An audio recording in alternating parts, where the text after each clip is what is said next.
Bienvenue sur Maine Public News Connect. Des reportages ont été diffusés la semaine dernière sur la radio publique du Maine.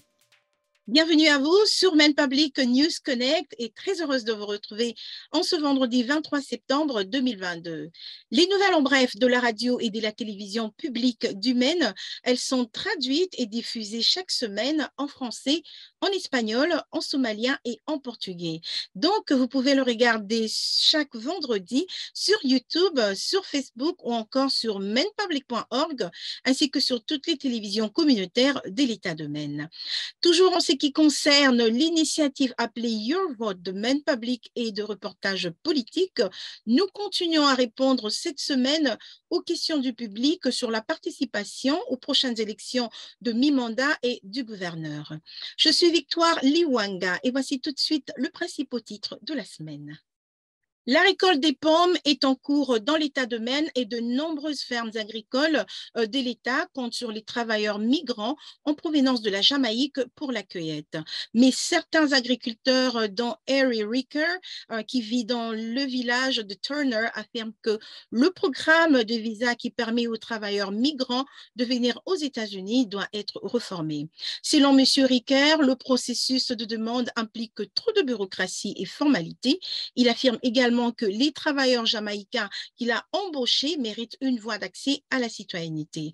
M. Ricker fait partie de ceux qui exhortent le Congrès à adopter la loi sur la modernisation de la main-d'œuvre agricole qui rationaliserait la procédure d'octroi des visas et créerait également une voie d'accès à la citoyenneté pour les travailleurs agricoles migrants. Selon le directeur municipal de la ville de Portland, si les électeurs approuvent toutes les questions locales soumises au vote pour les élections de novembre, le coût total de la ville pourrait s'élever à plus de 6 500 000 $. Signalant que les initiatives de vote comprennent de nouvelles réglementations sur la location à court terme, une augmentation du salaire minimum et une limitation de passagers de bateaux de croisière. Par contre, et selon Danielle West, qui est la directrice municipale de la ville de Portland par intérim, elle dit que la limitation de voyageurs sur le bateau de croisière pourrait coûter à la ville 3 millions de $ en perte de revenus au cours de prochaines années. Sur ce, un groupe appelé Livable Portland, l'un des groupes qui soutiennent ces initiatives et rejoint le propos de Danielle West, affirme également que ces coûts représentent un investissement dans un gouvernement local plus fort. L'ancien gouverneur Paul LePage a publié cette semaine les grandes lignes d'une politique éducative dans le cadre de sa campagne visant à détrôner l'actuel gouverneur Janet Mills. Monsieur LePage est un républicain et la proposition reflète des initiatives similaires proposées par des gouverneurs républicains dans tous les pays. Signalant que la proposition prévoit, entre autres, d'étendre le programme de subvention scolaire des écoles du Maine, ce qui permettrait aux étudiants d'utiliser de fonds publics pour fréquenter des écoles privées. Et selon les démocrates, ils affirment que la proposition permettrait à l'État de dicter ce qui doit être enseigné dans les districts scolaires locaux et de réduire considérablement le financement de l'enseignement public. Les citoyens mexicains vivant dans l'État de Maine auront l'occasion cette semaine de traiter et de recevoir leurs documents auprès du consulat mexicain en visite dans le Maine sans avoir à quitter l'État.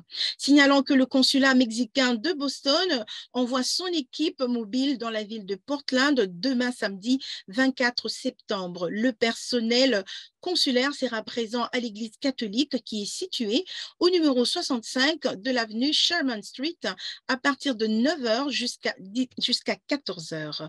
Ils seront en mesure de traiter les passeports, les certificats de naissance, le formulaire d'inscription sur les listes électorales et d'autres documents. C'est par ici que nous concluons ce bulletin pour Maine Public News Connect. Je suis Victoire Liwanga. Merci d'avoir été avec nous et n'hésitez pas à aimer, à laisser un commentaire et à partager ce bulletin et surtout, n'hésitez pas à nous faire part de vos réflexions, vos idées et vos sujets d'information.